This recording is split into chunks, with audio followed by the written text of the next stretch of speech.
नमस्कार दोस्तों, स्वागत है आप सभी का। आज हमारे बीच एक ऐसे अधिकारी बातचीत करने वाले हैं, वरिष्ठ कोषाधिकारी उमाशंकर जी हैं। सबसे पहले सर का मैं बहुत बहुत शुक्रिया अदा करना धन्यवाद भाई पंकज जी। सर, आपने कीमती समय दिया, इसके लिए बहुत बहुत शुक्रिया सर। बहुत बहुत धन्यवाद। सर, कैसी जर्नी रही आपकी यूपीएससी की?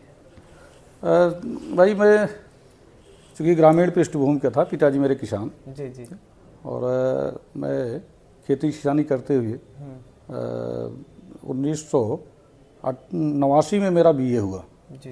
और इसके बाद मैं एक साल तो नहीं जा पाया इलाहाबाद। 90 में 91 में इलाहाबाद गया जी। और कुल मिला के कहा जाए तो 92 से लेकर के 2000 तक जी मैं वहाँ संघर्ष किया हूँ। और इस दौरान 92 से लेकर के 2000 तक मैं 5 इंटरव्यू दिया। 2001 का इंटरव्यू दिया था, 6वां इंटरव्यू जी। पीसीएस का, उसमें नहीं हुआ। मेरा चयन 2000 वर्ष में हो गया। तो सर, एक सवाल मेरा ये, आप किसान परिवार से थे, आपने कितना चैलेंज एक्सेप्ट करना, आप किस तरह से तैयारी करते थे? चैलेंज की स्थिति है भाई कि मेरे बाबा थे किसान और पिताजी भी किसान थे।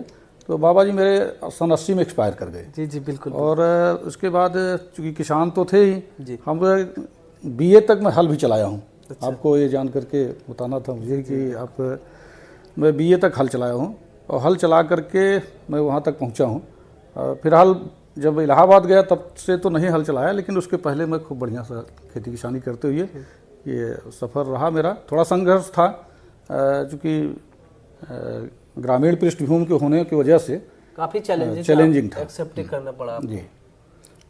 तो सर, अगर बात करें तो आपके पिताजी का एक सपना था कि पिताजी का सपना था, क्योंकि हाँ उनका एक सपना था कि बेटा मेरा। वो पल आपको जो है, जिस दिन आपका 2000 में आपका रिजल्ट आया, आपने ये तो बहुत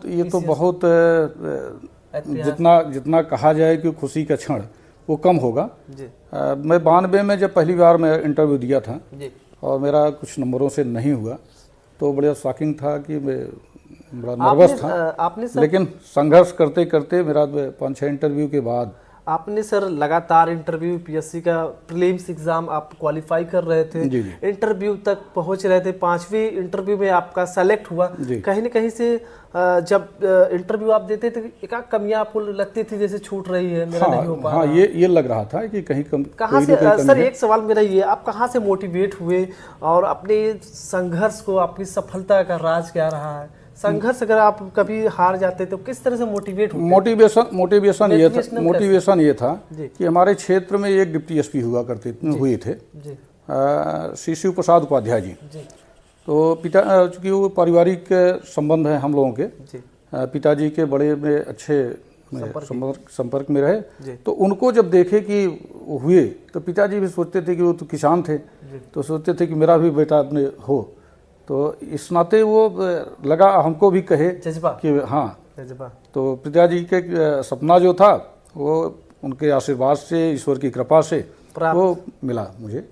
तो सर, आपके पिताजी के वो लम्हे याद होंगे आपको, जिस तरह से वो लम्हे आपको कभी निश्चित तौर पे मैं कुछ ऐसी बातें हैं जिसको बहुत बताने की स्थिति में नहीं हूँ, क्योंकि वो बताना सार्वजनिक तौर पे ठीक नहीं होगा। लेकिन किसान जितना संघर्ष कर सकता है, उन्होंने धान, गेहूं, चावल जो भी बेच करके मुझे पढ़ाया, उस काबिल बनाया निश्चित तौर पे।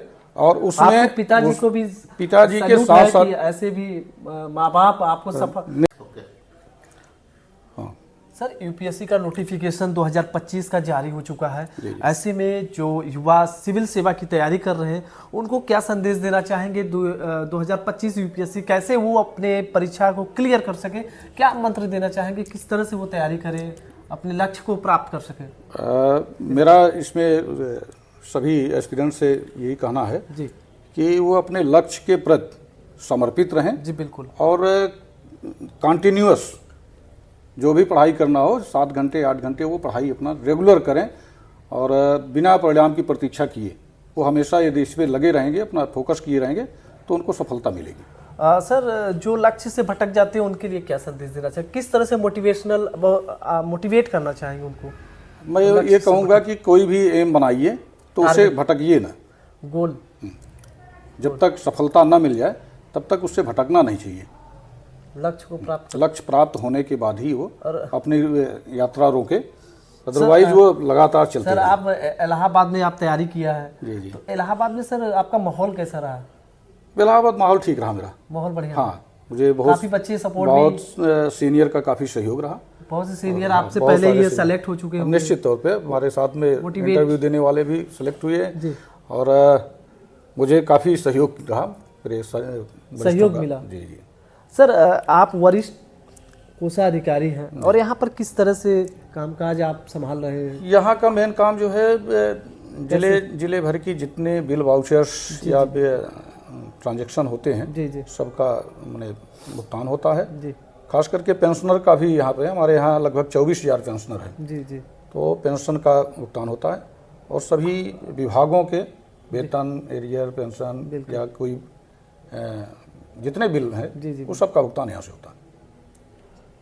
यही सब यहाँ पे हाँ, खास करके पेंशन हमारे यहाँ 24,000 पेंशनर है और अब यहाँ पे पेंशन हर दशा में करीब कोशिश ये होती है कि पहली जनवरी को अगर बात करें तो सर लगातार जैसे कि पेंशनर जो होते हैं गरीब असहाय लोग आते हैं आपके यहाँ, लेकिन आप उनको कंधे से कंधा मिलाकर उनका सपोर्ट भी करते हैं, ज़्यादा से ज़्यादा उनको समस्याओं को निराकरण भी करते हैं। यहाँ बैठ करके यदि उनकी भाषा में, यदि उनकी बोली में भाषा में यदि हम करेंगे तो वो ज़्यादा अपने सुकून भी महसूस करते हैं नए अंदाज में। तो अक्सर मैं खास करके मैं एकदम गांव की भाषा में ही बोलता हूँ। बिल्कुल बिल्कुल। तो इसी नाते वो खुश भी रहते हैं और मेरा प्रयास रहता है कि सबका ससमय इसका निस्तारण हो। बिल्कुल। आप देख सकते हैं आज हमारे बीच वरिष्ठ कोषाधिकारी उमाशंकर जी हैं और इन्होंने सिविल सेवा 2025 को लेकर जो नया नोटिफिकेशन जारी हुए तमाम मुद्दे पर सर से बातचीत हुई। अगर सर के 2 लाइन सर के बारे में बताना चाहूँगा।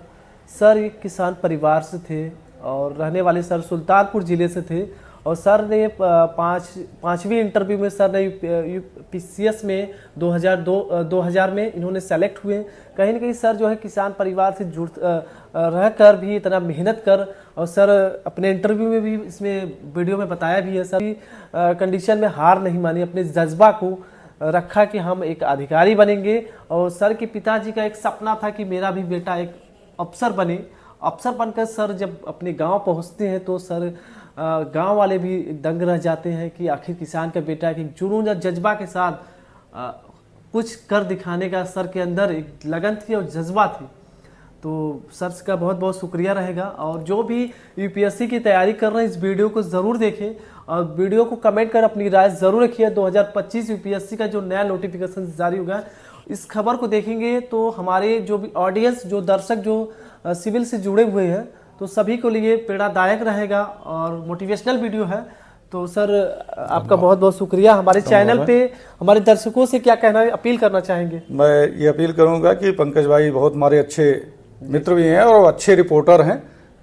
पंकज एपीएन का और पंकज रिपोर्टर 2 नाम से इनका चैनल है। ज़्यादा से ज़्यादा लोग शेयर करें। धन्यवाद। एपीएन चैनल सर मैं जिला संवाददाता हूँ, पंकज धन्यवाद तो मैं जौनपुर से हूँ। भाई तो चैनल के साथ साथ आपका यूट्यूब भी चलता रहे। जी सर, बहुत बहुत धन्यवाद sir, thank you so much. इस खबर को देखने के लिए हमारे तमाम दर्शकों का आभार होगा। इस वीडियो में कमेंट कर अपनी राय जरूर रखिएगा। जय हिंद, जय भारत।